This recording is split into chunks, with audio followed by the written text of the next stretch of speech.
Hello વિદ્યાર્થી મિત્રો, આજે આપણે ધોરણ 11માં વિષય આંકડાશાસ્ત્ર પ્રકરણ નંબર 3 મધ્યવર્તી સ્થિતિના માપો એમાં આપણે એક્ઝામ્પલ નંબર 35 છે એ જોઈશું.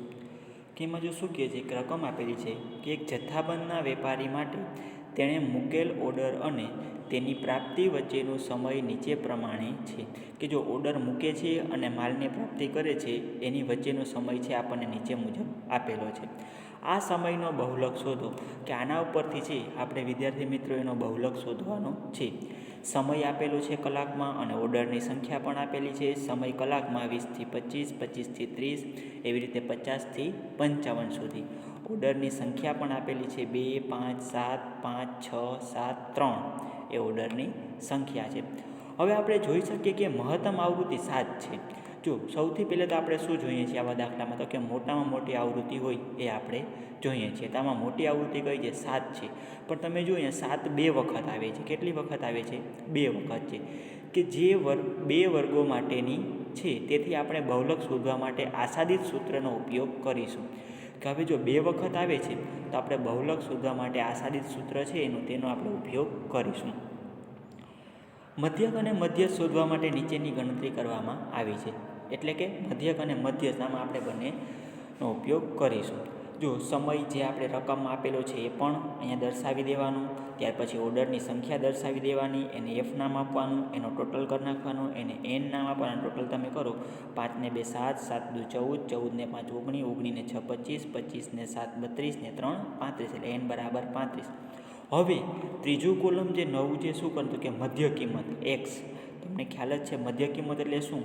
તો કે આ બંનેની જે મધ્ય કિંમત થાય બેનો સરવાળો ભાગ્યા 2.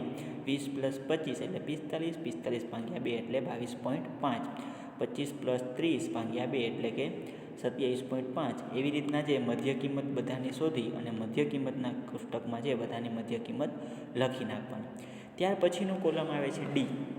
હવે જો ડીમાં શું કરવાનું, તો કે ડી બરાબરનું સૂત્ર છે x - a/c.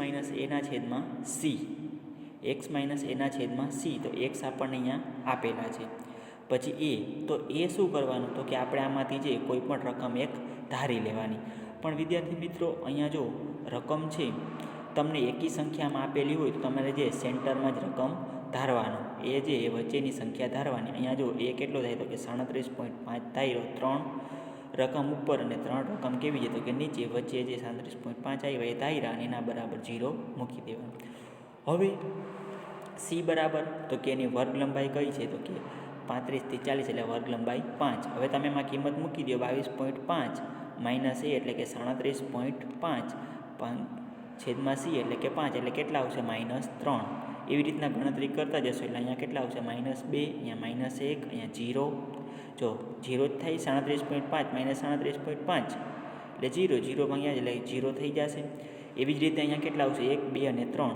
પણ વિદ્યાર્થી મિત્રો એક આની ટૂંકી રીત છે, તમને કહી દઉં કે જ્યારે રકમ એકી સંખ્યામાં આપેલી હોય, એટલે કે 7 છે 9 છે એવી આપેલી હોય, ત્યારે સેન્ટરમાં જે તમારે ધારી લેવાનું. અહીંયા જો ચોથી રકમ જે ચોથું કોલમ આવે છે ધારી લેવાનું, એના બરાબર 0. ઉપરના પદ બધાય -1, 2, 3, નીચેના પદ બધાય +1, 2, 3.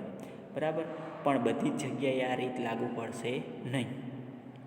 ત્યારે આપણે અમુક જગ્યાએ ગણતરી કરવી જ પડશે. ડી બરાબર x - a/c વાળું સૂત્ર મૂકીને એ બરાબર કિંમત ધારવાની આમાંથી કોઈ પણ, અને સી બરાબર વર્ગ લંબાઈ. ત્યાર પછીનું ચોથું કોલમ આવે છે એફ ડી. એટલે કે જે આપણે ડી શોધ્યો એ અને એફ બંનેનો ગુણાકાર. હવે જો એફ ડી એટલે કે 2 × 3, પણ કેવા 3? -3. તો કેવા લાવશે? -6. એવી રીતે 5 × 2 એટલે કે -10. પછી 7 × 1 એટલે -7. પછી 5 × 0 એટલે 0, 6 × 1 એટલે 6, 7 × 2 એટલે 14, 3 × 3 એટલે કે 9. હવે એફ ડીનો ટોટલ કરવાનું. માઇનસવાળા પદ છે એનો સરવાળો કરવો જોઈએ. 10 ને 6 16, 16 ને 7 કેટલા થશે? 23. હવે પ્લસવાળાનો સરવાળો કરો. 14 ને 6 20 ને 29. 29 - 23 એટલે કે કેટલા વધશે? 6. પણ કેવા 6 વધશે? તો કે +6 વધશે. તો સિગ્મા એફ ડી આપણને કેટલા મળ્યા? +6. હવે એની સંચય આવૃત્તિ એટલે કે સીએફ કેવી રીતના થશે? તો કે આ જે આપણને એફ આપેલો છે એની, તો કે 2 + 5 એટલે 7, 7 + 5 એટલે 7 + 7 એટલે 14, 14 + 5 એટલે 19, 19 + 6 એટલે 25, 25 + 7 એટલે 32, 32 + 3 એટલે કે 35. કેટલા થશે? 35. હવે જોઈએ n બરાબર 35 આવી ગયા, છેલ્લી રકમ 35 આવી ગઈ. હવે શું કરવાનું? તો કે એનું સૂત્ર છે એ મૂકવાનું મધ્યકનું, x બાર બરાબર a + સિગ્મા fd/n × c.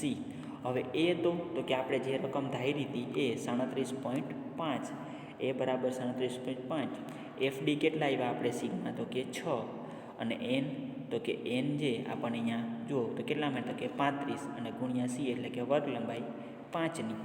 હવે 37.5 + 6/35 × 5. હવે આ 5નો 6 સાથે ગુણાકાર કરો એટલે 6 × 5 = 30. 37.5 + 30/35 એટલે કેટલા આવશે? 0.8571.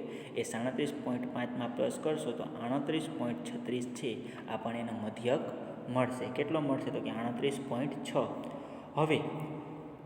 હવે આવી જે મધ્યસ્થનો વર્ગ શું આવશે? મધ્યસ્થનો વર્ગ n/2માં અવલોકનનો વર્ગ. હવે n કેટલા હતા? 35, 35/2માં અવલોકનનો વર્ગ એટલે 17.5માં અવલોકનનો વર્ગ.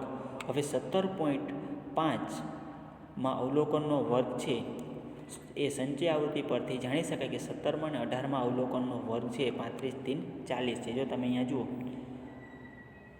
17માં અને 18માં અવલોકન કેમ આવે છે? 17 અને 18 તો કે આમાં આવશે 19માં 17નો સમાવેશ થાય, 17 અથવા તો 18 તો કેમ આવે છે? 35 અને 40ના વર્ગમાં આવે છે. બરાબર. તો હવે એલ બરાબર એની લોઅર કિંમત કેટલી લેશે? 35. CF એટલે આગળની કિંમત 14 છે, એફ જે એ 5 આપેલા છે, અને સી છે એ વર્ગ લંબાઈ પણ 5 છે. બરાબર. હવે એનું સૂત્ર મધ્યસ્થનું જે આપણે આગળ લખતા એ મધ્યસ્થ m બરાબર l + n/2 - CF/f × c.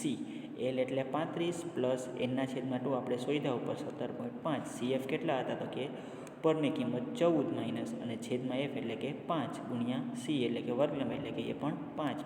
હવે 17.5 - 14 કરશો એટલે કેટલા આવશે? તો કે 3.5 ગુણ્યા 5 આરે ગુણાવશો ત્યાર પછી એને ભાગ્યા 5 કરશો એટલે 3.5 આવશે. એમાં 35 પ્લસ કરશો એટલે 38.5 છે આપણે એનો મધ્યસ્થ મળશે. હવે એનું જે આસાદિત સૂત્ર છે એના પરથી આપણે જવાબ શોધવાનો છે. આસાદિત સૂત્ર m0 બરાબર 3m - 2x bar. 3 એટલે કે 3ના 3 m એટલે કે મધ્યસ્થ કેટલો આવ્યો? તો કે 38.5. 38.5 એમને લખવાનો -2 x બાર કેટલા આવ્યા હતા? તો કે 38.36 આવ્યા હતા. તો એ 2 × 38.36. હવે 3 × 38.5 કરશો તો 115.5 મળશે, માઇનસ 2 × 38.36 કરશો તો 76.72 મળશે. હવે 115.5 - 76.72 કરશો તો 38.78 જે એ આપણને જવાબ મળશે. તો આમ ઓર્ડરના અને તેના પ્રાપ્તિ વચ્ચેના સમયનો બહુલક છે એ આપણને 38.78 છે કલાક મળે છે. તો આની સાથે વિદ્યાર્થી મિત્રો અહીંયા આપણો દાખલો જે એ પણ પૂર્ણ થાય છે.